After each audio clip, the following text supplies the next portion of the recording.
Assalamualaikum warahmatullahi wabarakatuh. Hadirin yang dimuliakan Allah Subhanahu wa Ta'ala, kembali lagi kita bersama channel Kisah Kuno. Kali ini kita akan mengisahkan seorang pemuda dari kaum Ansor yang tak sengaja melihat seorang wanita yang sedang mandi, lalu ia menyendiri di perbukitan sampai ajalnya tiba.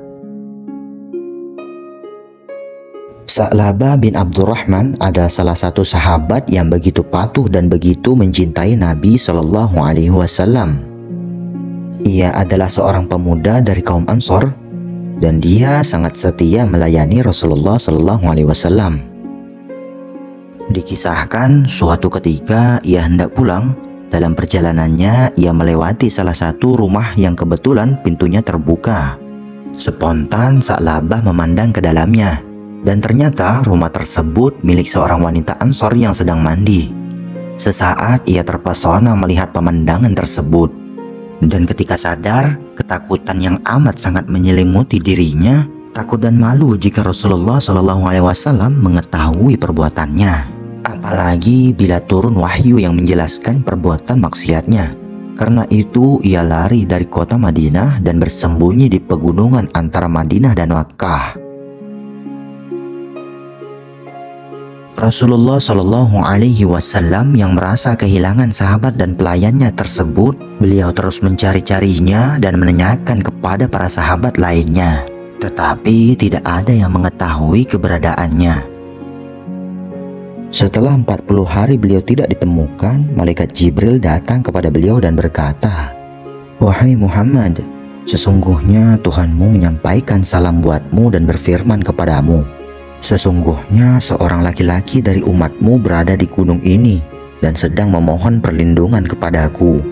Maka Rasulullah SAW bersabda, "Wahai Umar dan Salman, pergilah cari Sa'labah bin Abdurrahman, lalu bawa ia kemari."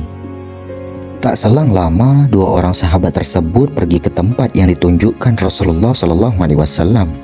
Tetapi ternyata tidak mudah untuk menemukan Sa'labah. Kemudian pada suatu malam, mereka bertemu dengan seorang pengembala bernama Zufafah dan menanyakan keberadaan sahabat yang menghilang tersebut.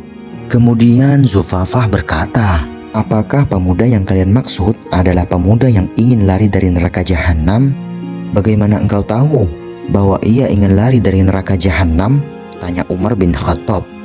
Lalu Zufafah menjawab, "Karena apabila malam telah tiba, dia keluar kepada kami dari perbukitan ini dengan meletakkan tangannya di atas kepalanya sambil berkata, 'Mengapa tidak cabut saja nyawaku dan engkau binasakan tubuhku dan tidak membiarkan aku menantikan keputusan?'"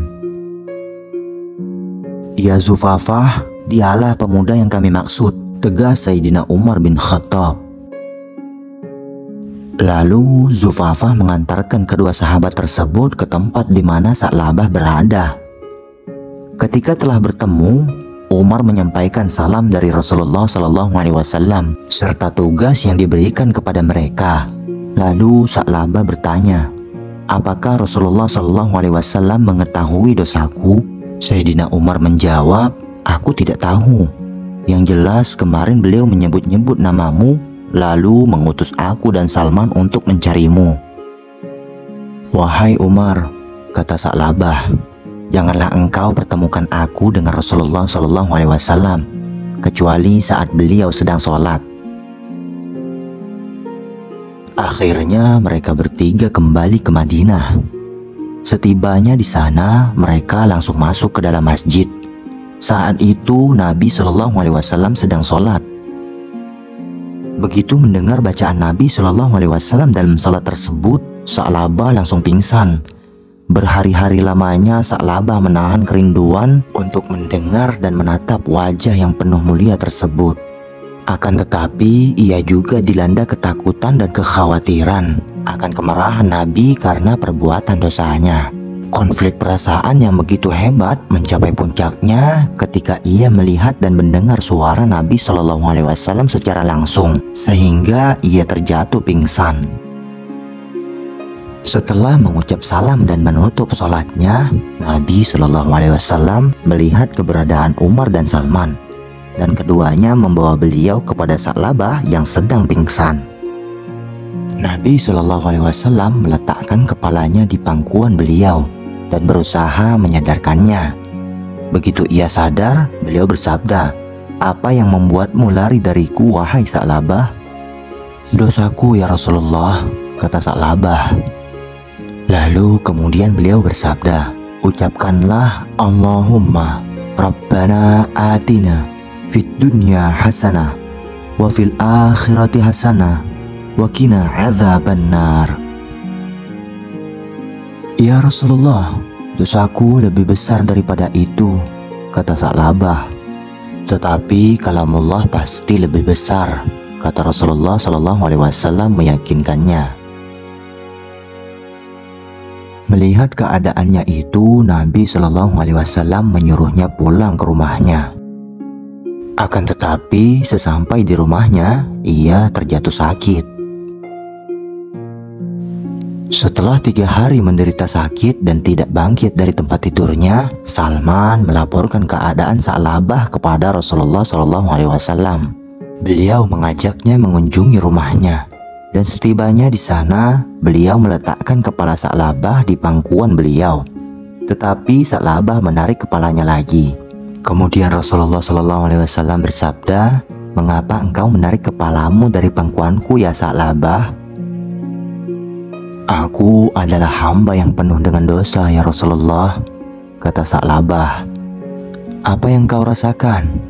"Ya Nabiullah, aku merasa seperti ada semut-semut yang merayap di sekujur kulit dan tulangku," kata Sa'labah.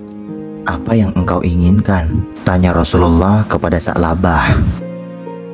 "Aku menginginkan ampunan Allah," jawab Sa'labah.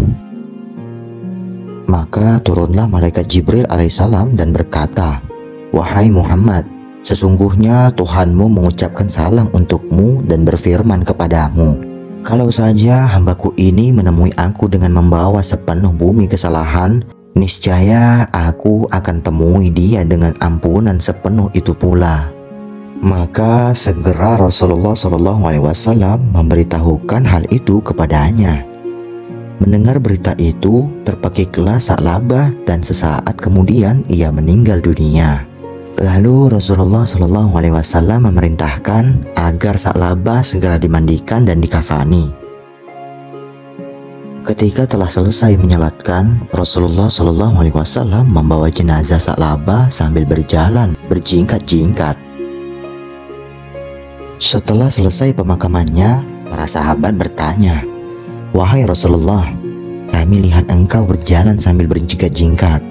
Beliau bersabda, "Demi zat yang telah mengutus aku sebagai seorang nabi yang sebenarnya, ini semua karena jalanan ini telah sempit, dan kakiku tak bisa berjalan seperti biasa, karena banyaknya para malaikat yang turun ikut mengantarkan jenazah ini." Itulah kisah Sa'labah bin Abdurrahman radhiyallahu anhu. Sungguh betapa hebat dan agungnya kedudukan orang-orang yang mencintai Rasulullah Shallallahu Alaihi Wasallam. Dengan cinta tersebut, maka semua akan mencintainya. Dan kisah ini juga menunjukkan betapa takutnya para sahabat akan azab Allah Subhanahu wa Ta'ala. Wallahu a'lam bishawab. Wassalamualaikum warahmatullahi wabarakatuh.